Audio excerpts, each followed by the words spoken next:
नमस्कार, मेरा नाम है मीनाक्षी रजत और आप देख रहे हैं इंडिया डेली जम्मू कश्मीर। आज मैं आपको एक ऐसी खबर बताने वाली हूं जिसे सुन करके आप भी खुश हो जाएंगे, क्योंकि जम्मू कश्मीर के दूर दराज और दुर्गम इलाकों के लिए एक बड़ी खुशखबरी सामने आई है। अब डिजिटल कनेक्टिविटी को और ज्यादा बढ़ाया जा रहा है और डिजिटल कनेक्टिविटी के मामले में भी ये क्षेत्र देश की मुख्य धारा से और मजबूती से जुड़ेंगे, ऐसा प्रयास किया जा रहा है। केंद्र सरकार की एक अहम योजना के तहत जम्मू कश्मीर में 775 नए 4G मोबाइल टावर स्थापित किए जाएंगे और इस पहल का मकसद उन इलाकों तक तेज और इंटरनेट बेहतर मोबाइल नेटवर्क पहुंचाना है जहां आज भी संचार सुविधाएं बेहद सीमित नजर आती हैं। अब तक जम्मू कश्मीर के कई पहाड़ी, सीमावर्ती और दुर्गम गांव ऐसे हैं जहां पर मोबाइल नेटवर्क या तो बेहद कमजोर है या फिर पूरी तरीके से नदारद है। ऐसे इलाकों में रहने वाले लोगों को शिक्षा, स्वास्थ्य, बैंकिंग, सरकारी सेवाओं से जुड़ने में भारी दिक्कतों का सामना भी करना पड़ता है। अब 775 नए मोबाइल टावर की स्थापना से इन समस्याओं को काफी हद तक दूर करने की उम्मीद जताई जा रही है। सरकारी सूत्रों के मुताबिक ये 4G मोबाइल टावर जम्मू संभाग और कश्मीर घाटी दोनों क्षेत्रों में ही लगाए जाएंगे।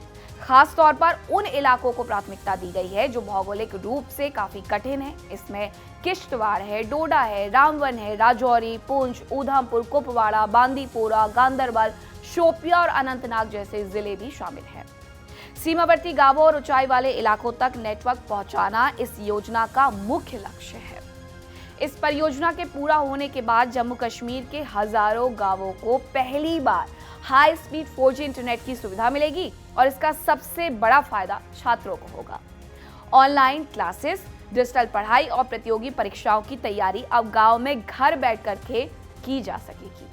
इसके अलावा युवाओं के लिए ऑनलाइन रोजगार, फ्रीलांसिंग और स्टार्टअप के नए अवसर भी खुलेंगे, क्योंकि उन तक इंटरनेट की पहुंच बन पाएगी।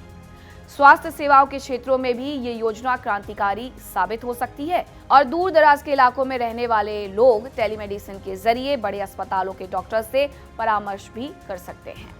आपात स्थिति में तेज नेटवर्क के जरिए समय पर मदद पहुंचाना आसान होगा। इसके साथ ही ई-हेल्थ रिकॉर्ड और डिजिटल स्वास्थ्य सेवाओं का लाभ भी आम लोगों तक पहुंच पाएगा। व्यापार और रोजगार के लिहाज से भी 4G कनेक्टिविटी गेम चेंजर मानी जा रही है। स्थानीय व्यापारी अब ऑनलाइन भुगतान, डिजिटल मार्केटिंग और ई-कॉमर्स प्लेटफॉर्म से जुड़ पाएंगे।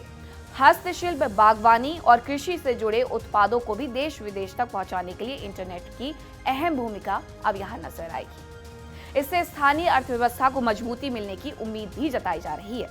इसके साथ ही सुरक्षा और प्रशासनिक दृष्टि से भी ये परियोजना बेहद अहम है। बेहतर मोबाइल नेटवर्क से सीमावर्ती इलाकों में निगरानी और संचार व्यवस्था को और ज्यादा ठोस किया जाएगा।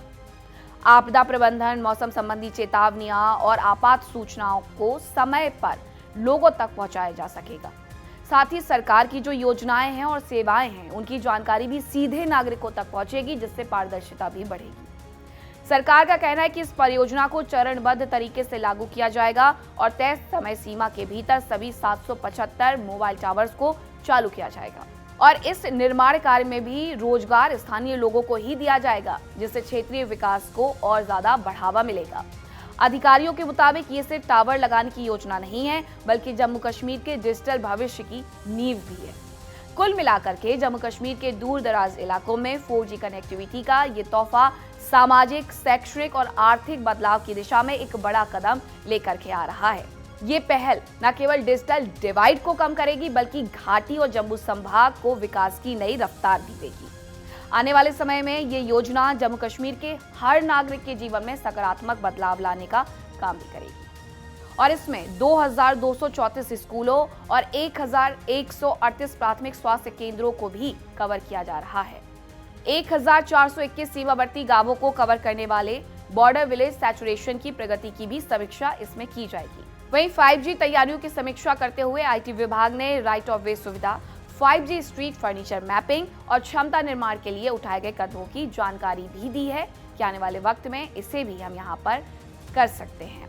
नवंबर 2025 में दूरसंचार विभाग के सहयोग से 5G एक दिवसीय कार्यशाला का आयोजन भी इस दौरान किया गया था।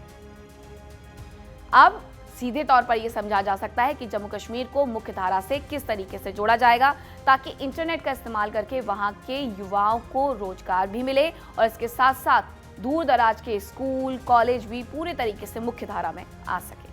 अगर आपको ये खबर पसंद आई तो please like, share, comment and subscribe और ऐसी ही तमाम खबरों के लिए बने रहिए इंडिया डेली जम्मू कश्मीर के साथ। नमस्कार।